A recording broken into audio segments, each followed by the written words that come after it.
DeAndre Hopkins becoming a New England Patriot may be a long shot, but the road to get there may have gotten a little bit easier. Stick around.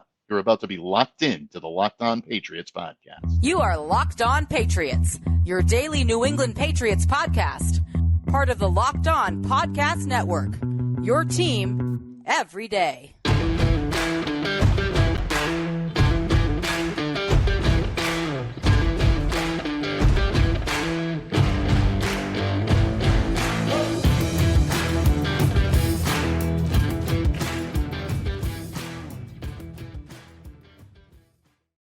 Hello to all of you Foxborough faithful, and thank you once again for making Locked On Patriots a daily part of your New England Patriots coverage and your first listen every day. Remember, Locked On Patriots is free and available on all platforms, so smash that subscribe button on YouTube and download, subscribe to, and follow Locked On Patriots wherever you get your audio podcasts. Today's episode brought to you by our good friends over at FanDuel.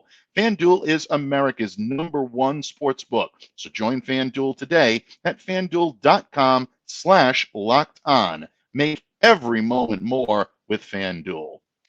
Patriots fans, thanks once again for taking time out of your day to make Locked On Patriots a daily part of your New England Patriots coverage. I'm your host, Mike DeBate. I cover your New England Patriots for Patriots Country of Sports Illustrated. Reach out to me. Let me know what's on your mind on Twitter at MDABATENFL. And while you're out there showing some love to the Twitterverse, please be sure to follow the Locked On Patriots account as well at LO_Patriots. Pats fans, we have a very special guest coming up here today on Locked On Patriots, and we'll get to that in just a moment. But first, for all of you Patriots fans holding out hope that DeAndre Hopkins may find his way to Foxborough, well, you might have gotten some good news today, because DeAndre Hopkins may not be keen on working with Bill O'Brien again, but he can no longer veto a theoretical trade to Billy O'Brien's new team, which just happens to be your New England Patriots. That's right. It was known that DeAndre did have a no-trade clause in his contract, but that was voided by the 6-game performance-enhancing drug suspension that he received last offseason. Credit to NFL agent turned CBS Sports analyst Joel Corey for breaking this news on Thursday. This means that if the Patriots want to trade for Hopkins and reunite him with Bill O'Brien, things may have gotten a little bit easier. Arizona no longer needs his approval to make that deal. Now, that's an important detail here, because Hopkins' less than rosy relationship with Bill O'Brien has been well documented during the time that they spent together with the Houston Texans. That was viewed as a pretty substantial sticking point, a potential sticking point, when it came to a deal getting done between both sides. Now, some will tell you that O'Brien ran Hopkins out of town. These two never want to work together again. There might be some fire to that smoke. There's no question about it. But others believe that the storyline might be a little overblown. Right now, it's not even clear whether or not these two sides are even willing to work together again. The Patriots have not given any overt type of indication that they're willing to trade for him. Hopkins really hasn't tipped his hand as to whether or not he would be willing to go to New England. But my colleague over at Sports Illustrated, Albert Breer, recently said Hopkins landing in New England would be a pretty major surprise. But I don't think this is something that can be easily dismissed by either side. And let me tell you what I mean by that. These two, meaning Hopkins and O'Brien, they've worked together and they've been pretty successful together. In their 6 seasons playing together in Houston, DeAndre had some of his best seasons as a pro. 1,100 yards were topped 5 times during that span. He surpassed 100 receptions 4 times, and he never finished with fewer than 950 receiving yards. That's with receiving, or I should say catching passes, from quarterbacks like Ryan Fitzpatrick, who is a stud in his own right. I always liked Ryan. Brian Hoyer, we got a soft spot for Brian Hoyer here in New England, but got other guys like Ryan Mallett. We know him from his time here in New England. Brock Osweiler, Tom Savage, TJ Yates. We're not talking perennial Pro Bowlers here, folks. Yes, Deshaun Watson came in, but didn't really emerge until 2018. That means that for the most part, DeAndre Hopkins was making also-ran quarterbacks look pretty good. I have a sneaking suspicion he would be pretty happy to have Mac Jones throwing him passes And let's not forget, I think Mac would love having a receiver with the capabilities of DeAndre Hopkins on his team. So, folks, it may be a long shot, and I'll be honest, I think this is unlikely. I will put that right out there. But stranger things have happened, and the no trade clause becoming a non factor here makes this a bit easier. So I caution you to keep a sharp eye on this one, and we'll continue to bring you the very latest when it comes to the developments on DeAndre Hopkins and his potential of being a Patriot right here on Locked On Patriots. But as I alluded to earlier, today is a special day here on Locked On Patriots, a special guest for us today. And as the draft approaches, we all do a lot of looking forward. What are the Patriots going to do? Who are they going to draft? Who are the new Pats going to be? But I find myself also looking back a little bit too. And as I did, the stars kind of aligned for me to host a young man here on Locked On Patriots today that captured our hearts during last year's draft when he emphatically announced the Patriots pick of Tyquan Thornton in the second round. Ben Lepper will join me here today in just a moment. And on the surface, Ben appears to be an average young man from New England. He is a native of Wellesley, Mass., pretty accomplished amateur musician, humble, good-natured, always cheering on his beloved New England Patriots. But sadly, Ben has also been battling acute lymphoblastic leukemia since 2019. And this was caused by an error in bone marrow, which causes an influx of white blood cells. His brave fight provided him with the opportunity for which most Patriots fans absolutely dream of. And he was granted a wish by Make-A-Wish last year, which included the opportunity to tour Gillette Stadium, but it also included a lot more. He got a chance to participate in a video call with Mac Jones, and he essentially had the opportunity to be drafted by the New England Patriots. That was complete with being given a special jersey with his name, and it was given to him by none other than Patriots team owner and CEO Robert Kraft. A moment to remember for sure, and it really did endear all of us here in Patriots Nation to Ben when he was selected as the announcer of the New England Patriots second round pick. That ended up going alongside Lawrence Guy, and Tyquan Thornton was the guy at the 50th pick in the second round that Ben really just absolutely knocked out of the park. If you have an opportunity, I'm sure it's still up on YouTube. Definitely Google it, check it out. It was a fun time. It really was, seeing Ben get a chance to enjoy that moment. And his story really touched me in a very deeply and profound way. So much so that I wrote about it for Sports Illustrated last year. And I'm proud to say that it formed a budding friendship. I find myself in contact with Ben regularly to find out how he's doing. And he remains in contact with me as well. And just a very humble, very good young man. And I thought it would be fun today here on Locked On Patriots to revisit his story of going back into the draft, his experiences, backstage experiences at the draft, some of which you absolutely are going to love, folks. I guarantee it. And he's also going to give us his takes on where the Patriots are headed in 2023. So because of that brave and that positive attitude that he brings to the table, I think he's going to bring some of that braveness, that positivity here to Locked On Patriots today. So stay locked into Locked On Patriots, folks, because in just a moment, Ben Lepper will join me here to regale us with some tales that I'm sure you are going to love. But first, folks, today's episode brought to you by our good friends at Built. And if you're looking for a delicious treat, but you don't want all of the fat and calories, then you've got to try a Built bar. If you don't want to compromise taste, but you want to eat healthier, Built is the bar for you. You got to try Built, folks. What makes Built bars so good? They're covered in 100% real chocolate. They come in unbelievably amazing flavors like churro and peanut butter brownie and coconut almond. But I don't know how they do this. This is their secret. They make these bars taste like a candy bar while maintaining amazing macros. They're absolutely healthy for you. Average of 130 calories and 4 grams of sugar with a whopping 17 grams of protein per bar. And now the best part is you don't need to wait around. We have been telling you over and over again to order these bars at built.com. Well, now you can get them at your local Walmart or Sam's Club. That's right, folks. Head over to Walmart or Sam's Club today. If you're at Walmart, walk to the pharmacy section, grab yourself a load of Built bars, a 4-bar box of either cookies or cream, double chocolate, or coconut puffs.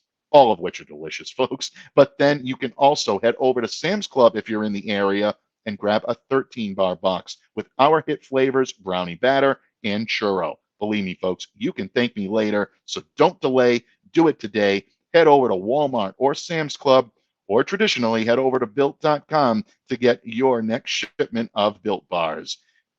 Can't do any better. Built.com. Patriots fans, my guest today captured the hearts of draft enthusiasts everywhere in 2022 when he enthusiastically announced the second-round pick for the New England Patriots, Baylor wide receiver Tyquan Thornton, number 50 overall, alongside Patriots 2021 Walter Payton Man of the Year nominee Lawrence Guy. He is an inspiration to us all. I am thrilled to talk ball with him today. Ben Lepper joins me today on the pod. Welcome to Locked On Patriots, Ben. Honored to be here, man. Thank you so much for having me. Can't believe we're coming up on a year from that. It feels like it happened yesterday. It absolutely does. And I still remember hearing your inspirational story as told to Patriots.com. It was my honor to be able to write a small piece on that for Sports Illustrated last year. And just the way it all came together was truly a great story, a feel-good story from start to finish. A lot of times stories like this have difficult roads that are taken. And I know your road has not been paved smoothly all throughout. But before we begin today, I did open today's show by telling our listeners about your brave battle. And first and most importantly, I think before any logistics, Patriots fans would all like to know. Ben, how are you feeling? How's everything going with you? I'm currently doing much better than I've been doing in the past couple of years. So the whole situation was the diagnosis was 2019. Mm-hmm. I think it got out in 2021 or something. Someone said it was 2021. It was actually 2019. So I'll put that to rest. So I actually finished treatment in 2021. And I'm a couple of years out now. In fact, a month from today is going to be really close to my 4-year diagnosis date. So they're waiting for the 5-year anniversary to even say anything of like cure. But right now, I'm still in remission, doing quite well. No cause for concern whatsoever. I just saw Dana-Farber last month, and they're not concerned, so I shouldn't be concerned. Nobody else should be concerned unless there's something to be concerned about, which obviously I will post about that immediately. Right.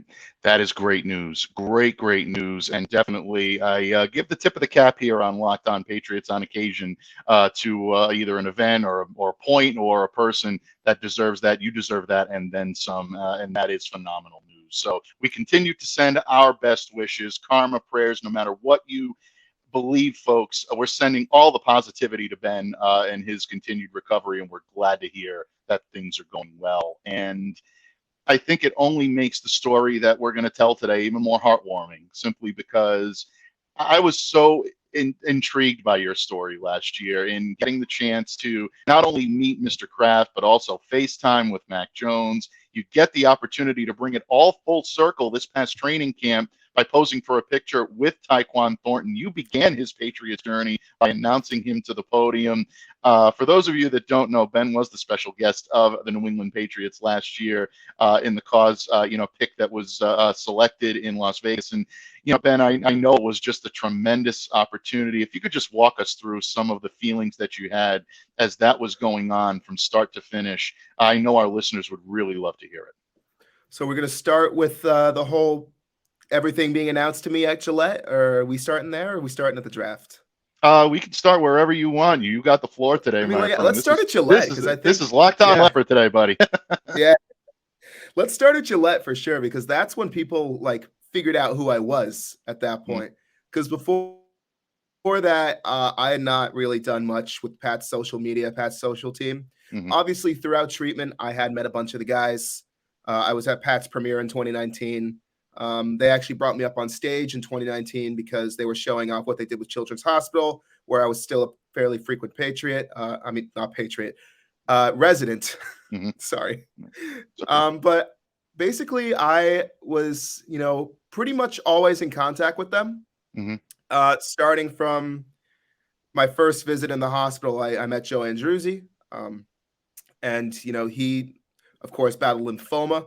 And he brought some Super Bowl rings. And that was my first experience of, the New England Patriots, actually going back out into the community, giving back. Later on in different hospital stays, I met Joe Tooney, came in for a day. Julian Edelman, who at the time I was obsessed with that man, and I still love him to death. He came and surprised me in my hospital room because I was actually too unwell to leave it. Wow. So that was a pretty cool experience. Him showing up just blew my mind. And, I met other guys that came in. Unfortunately, none of them are with the team anymore. But when they were here, Ryan Izzo, Shalik Calhoun, and Chase Winovich, I all had some dialogues with. They were all great guys. You also had everyone at the Pats premiere. I think, unfortunately, most everybody I spoke to has, since moved on to different teams or retired. But that was just still a really cool experience. I met Troy Brown as well. Troy Brown was there, and he came over and talked to my dad for a while. My dad freaked out. He's like, "Oh my God, that's Troy Brown. There's no way it's Troy Brown." He's like, "He's talking to me like we're old friends."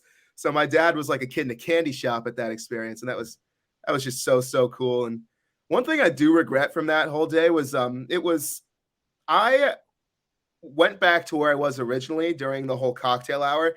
And J.C. Jackson and Keon Crossan were sitting next to each other on the couch that I was on like 20 minutes before. And I was like, J.C. Jackson, because he had the 27 chain on. And he was like, yeah, J.C. and Casey. And then I was just flustered. I was like, oh, you guys are brothers? And I was like, I'm actually never going to open my mouth again.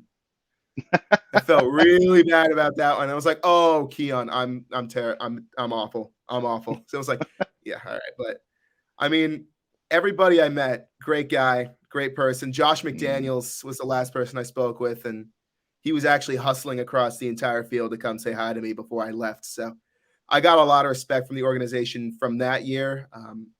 And then what happened afterwards is I didn't see them for a while because of COVID. But then in 2021, I got a phone call in early April. It was from my mom, like, hey, the Pats remember you. They want to give you a tour of Gillette. And I was like, oh, okay. Yeah, I'll happily go do that.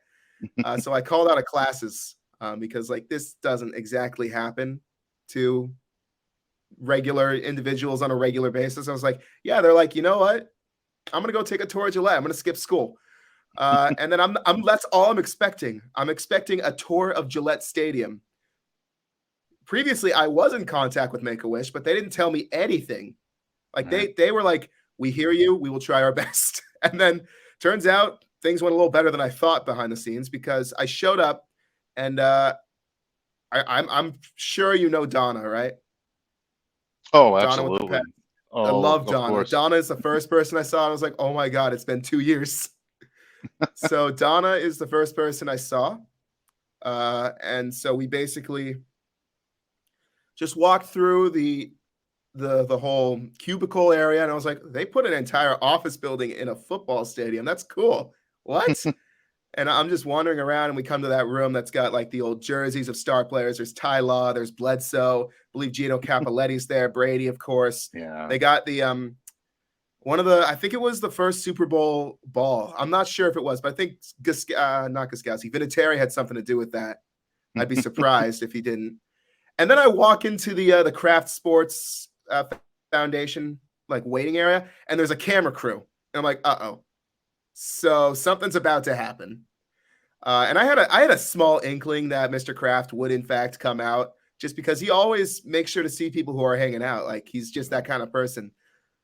But I still had no idea what was actually happening. So obviously Mr. Kraft comes out. I'm blown away.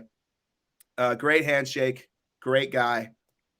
This didn't make the video, but he's telling me a lot about one of the first big donations he made was to Dana-Farber for a blood center. And I was like, I really respect you for that. You've been helping so many people just because you're a nice person. We all truly believe you're a good person. And all he's ever done is try to make, the entire area of New England a better place. Absolutely. Just through his actions. And so I have a lot of respect for him. Made sure he knew that. We opened the door to the trophy room, and the trophy room's incredible. I'm sure everyone's seen photos of it, but it doesn't hold a candle to actually being there. And I remember someone trying to say, yeah, no, the Gronk dented trophy is not in that room. It's in the room. The Gronk dented trophy is very much, in fact, in the room. And while we're walking over, Mr. Kraft's like, I heard you're a big draft guy. And I'm like, well, this is just small talk because the draft is in like 3 weeks. It's like, who do you want us to pick? Now, he didn't listen to me. Obviously, they didn't listen to me because I said Sauce Gardner and Devin Lloyd, and they were both gone by the time we picked. Right. And I still would have loved both of them as a Patriot, but Cole Strange was pretty darn good. Yeah. And then they whip out the jersey, and I'm like, oh, so that's why I'm here. So that's what's going on.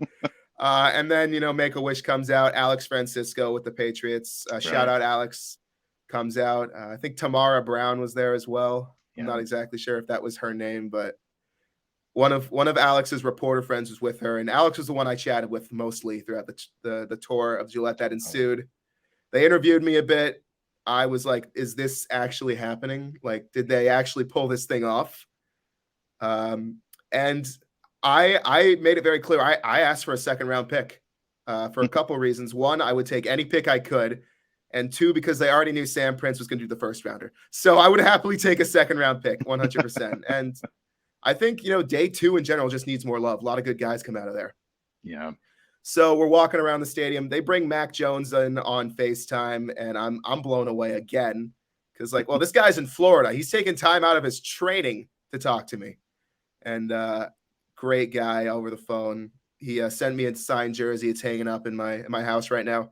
I tried to get it framed, $800, not getting it framed. So what? Like, I don't understand why it's so expensive, but Mac is a great dude, and the fact that he's willing to take time out of his training schedule just to chat with me said a lot about him as a character and individual. Kept getting shown around the stadium.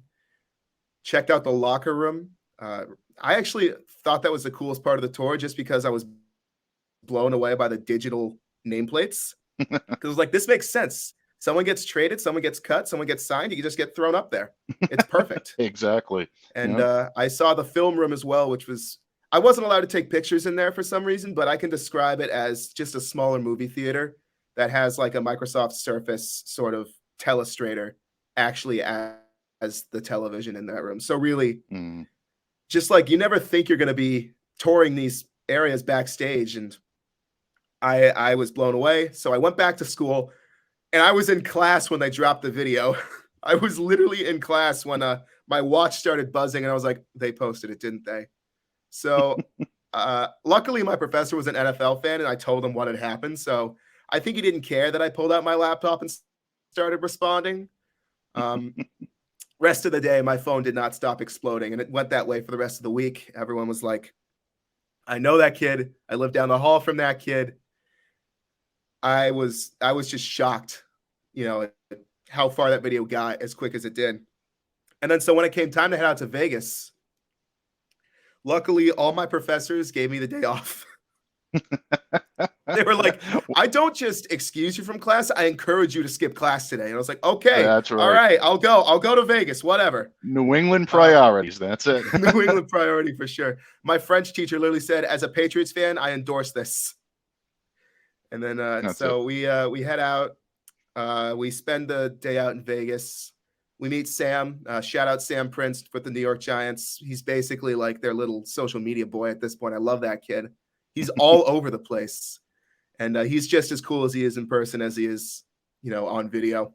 Right. We're hanging out. We meet Steve Buckheit with ESPN. Just another shout out. He's producing Sam's My Wish story. And Steve and I stay in contact. Just another great guy. Everybody I met out in Vegas was a great person. I should probably stop saying that because, everyone's just, really happy to be there. I just found the whole atmosphere in Las Vegas during the draft incredible. You had fans from every single NFL team out there. And I was talking to Jets fans. And that's kind of sacrilegious, but they were chill. Like chill Jets fans, chill Dolphins fans, really chill Bills fans for some reason, because I think they understand that I at least am okay with them being good because they've sucked for so long. But you meet everybody out there, and it's incredible. And then obviously the first round happens. I'm just chilling in my seats with the Make-A-Wish, team member who's flown out with us, Jamie. Sam does his draft pick. Everyone's in tears in my row, including me. I think a shot of me crying did make his My Wish. I really hope it didn't, but I have a memory of that making it. But we're all just so happy for the kid. And the first round is just the most electric thing in person. My one gripe with it actually is they didn't announce trades. Like they announced the team has traded this pick to the team. But in the case of like the AJ Brown trade, they just said Tennessee is on the clock. We had to go online to find out AJ Brown had been dealt on draft day. And I was like, Oh. well, you could have done what the NHL does, and like Roger Goodell could come out and announce the trade. I don't know. I would have liked that. I mean, my phone was basically dead, so I couldn't even figure it out. But I think we were all it was a scrambling wild at that first day. moment. Yeah. Yeah, everyone was like, what? And I remember there were Eagles fans over there, like, and they had every reason to be excited because AJ Brown's a stud. Yeah, absolutely. But obviously, we saw the that. first round ends really well. We picked Cole Strange. Everyone's kind of like, who? And then he turns out to be really good. So I'm like, you can't ever judge a book by its cover. I mean, the kid can play. Right. I don't care where he went to school. I don't care who he is. If he can play, he can play. But my dad was telling me the whole day, Belichick's going to trade down and draft a guy you've never heard of. And that's exactly what he did. So that was but overall, first day was electric. We didn't stay for the Weezer concert. We were tired, and it was a big day coming up. So the second day, I was literally on Zoom calls all morning with media from, Boston. I was on Channel 5. I think CBS called me. I think the Channel 7 called me. Everybody was on the phone with me at that point during the day. And I was like, I guess I'm newsworthy. Like, I guess this is a big deal. It hadn't really set in yet. Oh, it was. Absolutely. It hadn't really set in yet. And I mean, I'm looking on Twitter and people are like talking about this kid who's making the draft pick. Like Evan Lazar is talking about it. Keegan Stifel's talking about it. I'm like, am I really that big of a deal? Guess so. So believe it or not, like at 4 p.m., I became overcome with nerves. I was freaking out because it had really started to set in at that point. Like, I'm going to be on stage representing the Patriots. The entire NFL world is going to be watching me. I don't know if I'm going to be good enough.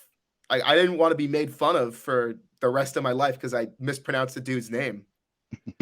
And it was, I mean, if there's one thing I could change about the whole experience is I would have told myself, shut up and you're going to enjoy it.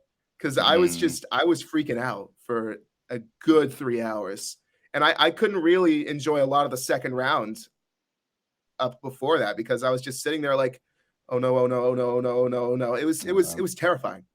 Yeah, those voices in your head, like, they can really mess with you.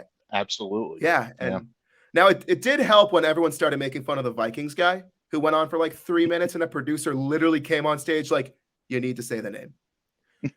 So that helped a lot because everyone was mocking the dude. Like there were laughs coming from the crowd. Like, dude, shut up. Like, I know you have some great stories. Can we talk about this later? Like we're here for a reason and you're probably making ESPN hate you. I would hustle.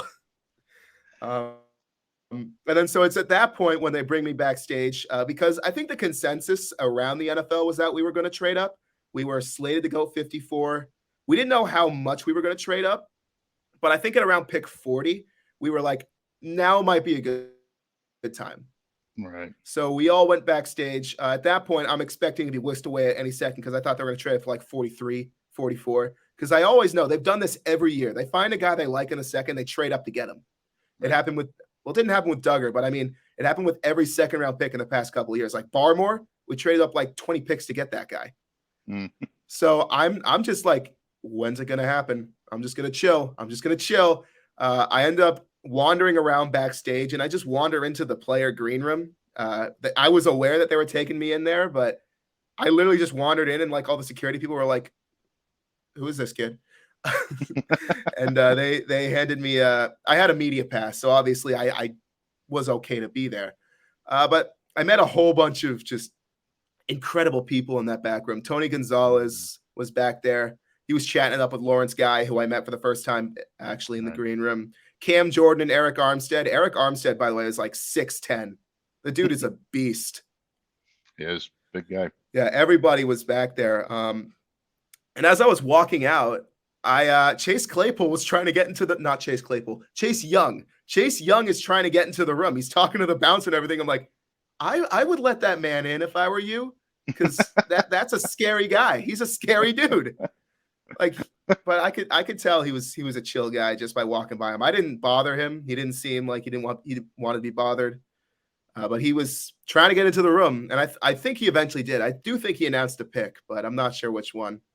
So then they moved me to another green room, and there's like a live feed in that room. So I'm literally just sitting and staring, and I'm like, well, John Mechie just went. That's who I wanted with the pick, so that's not great. Houston. By the way, I'm really great to hear John Mechie's doing well. Complete tangent, but he had something very similar to what I had, and the fact that he's like still training, that guy's incredible. Yeah, because I lost my ability to walk upstairs for a while. I lost all my muscle because of chemotherapy. So that dude, that I think people aren't giving him enough credit. No, I think just him, if he plans to play football later this year, that's incredible. Yeah, it really is. It's an inspiring story, without question. Yeah. And then I met a couple NFL wide receivers. Chase Claypool walked in and then like immediately walked out.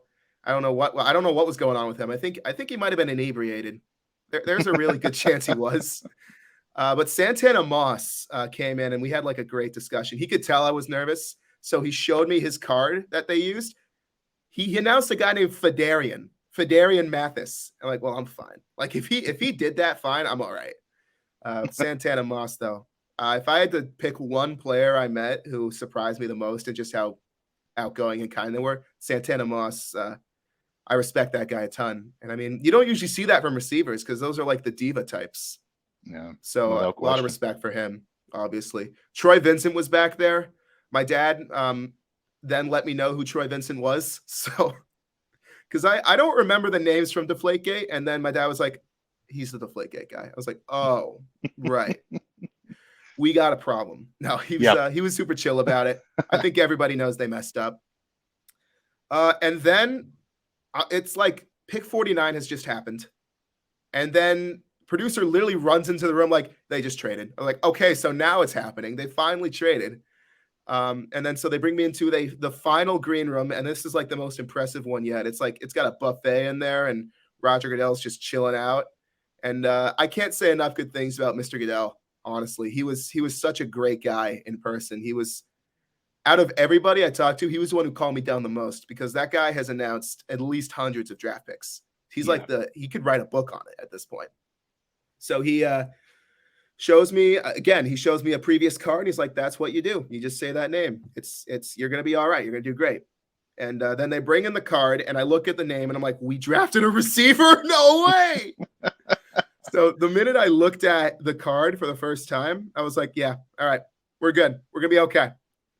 Because that's when the nerves went away. Because I was like, they transitioned into excitement because now this guy is the newest member of our team. I got to give him a good welcome. Right. So Lawrence and I head on stage. They do their little introduction. I do the pick. I don't hit the table. I'd like to make that very well known because Rich Eisen did say I literally pounded the table. I did not pound the table. That is a rumor that has been going around, and I've just been like, I did not pound the table. I hit my palm very loudly. So the pick happens. I head backstage. I'm like almost in tears just because of that was what I was working for so long. You know, it almost made me feel like I did have an end goal, even going through chemo. I would be all right, and that's where I was meant to be at that moment. And that is exactly. And then my phone literally melted.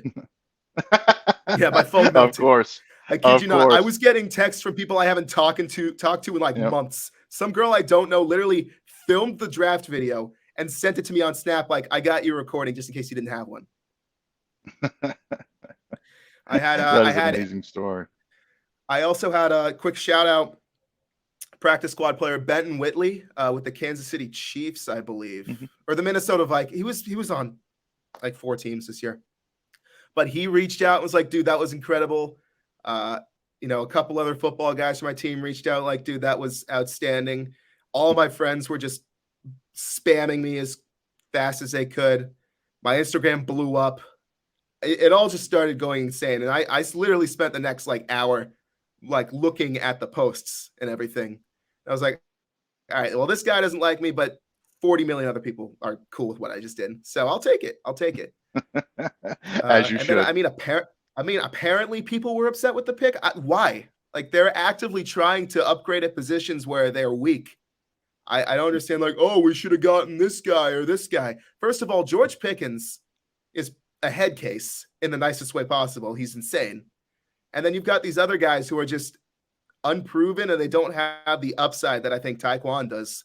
So obviously, I think Thornton was the best pick at 50. I think they found someone special there. I'll talk more about him later for sure.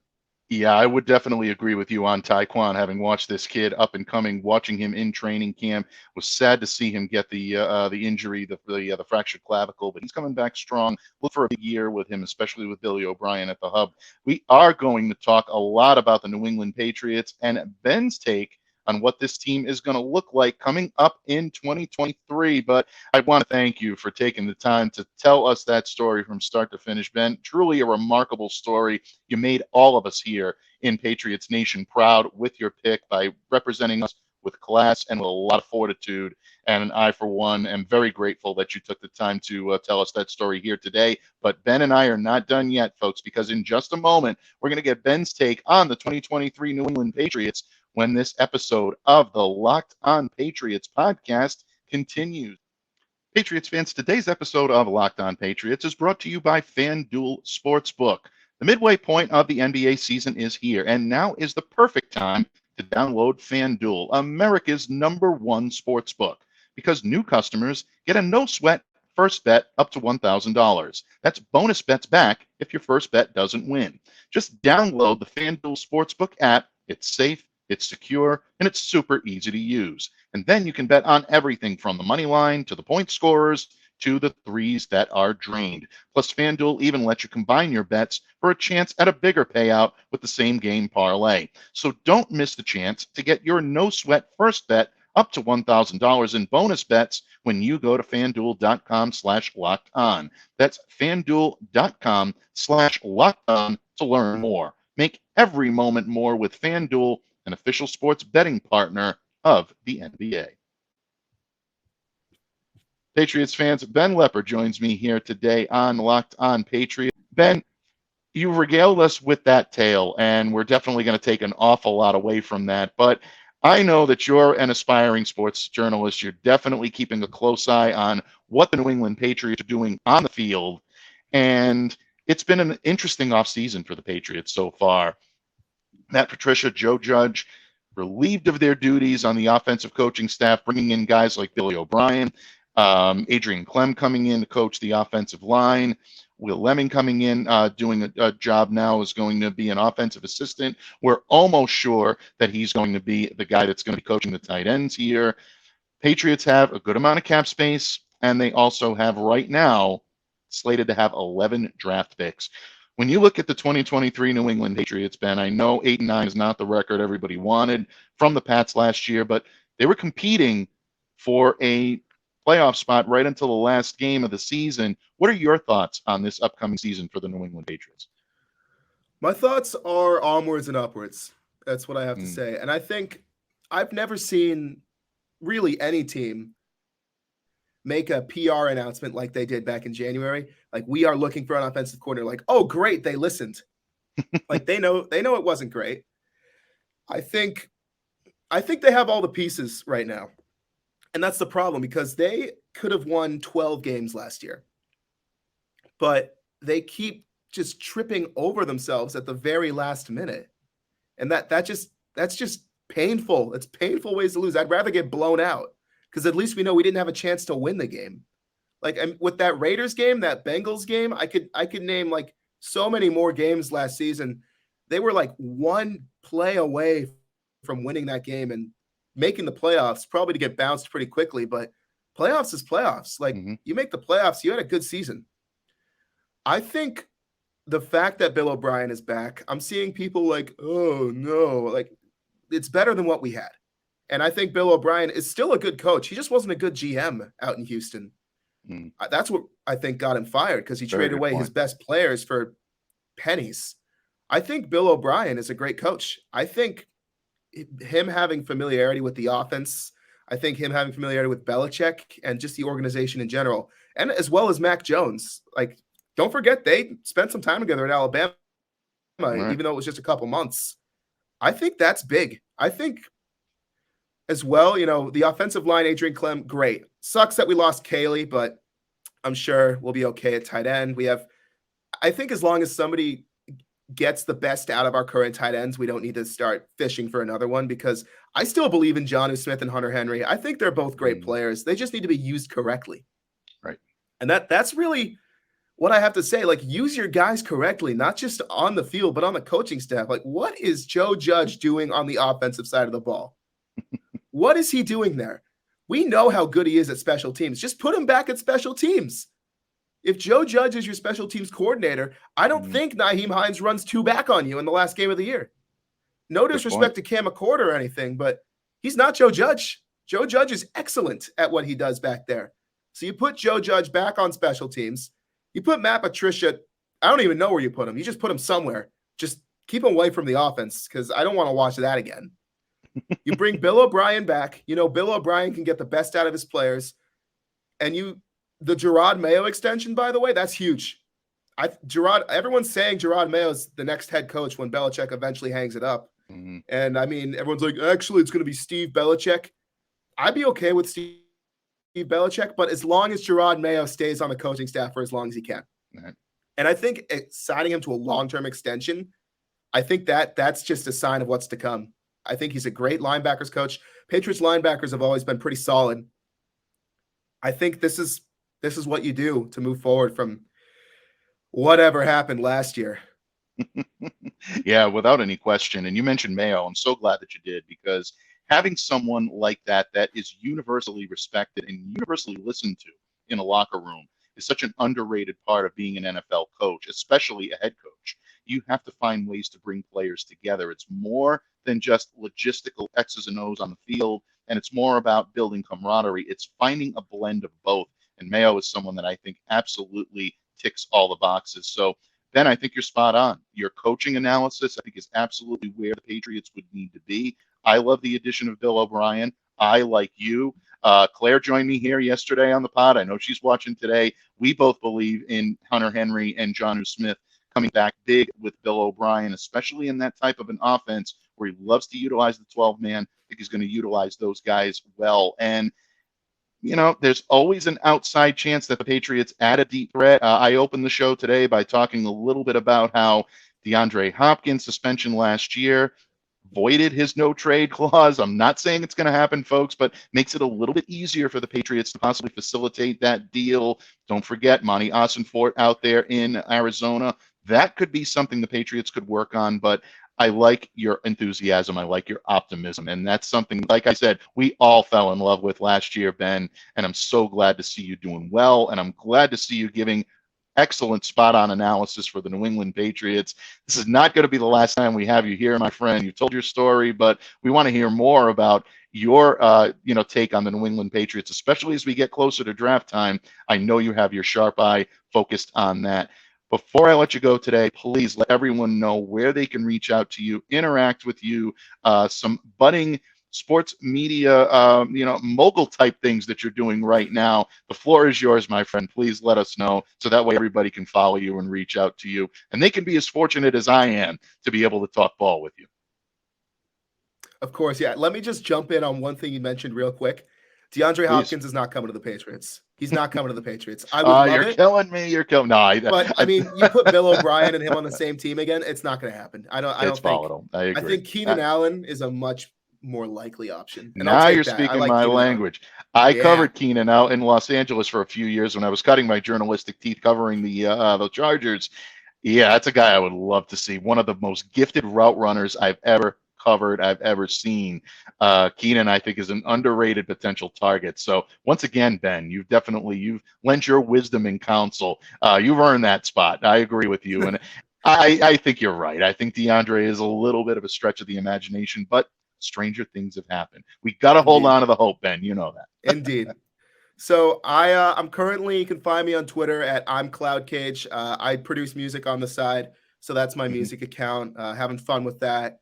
Just going along with it. But I'm also trying to get more into like sports media on Twitter. So I started a new Twitter at Lepper Sports. I haven't tweeted anything yet, but I'm hoping to get started with that soon-ish.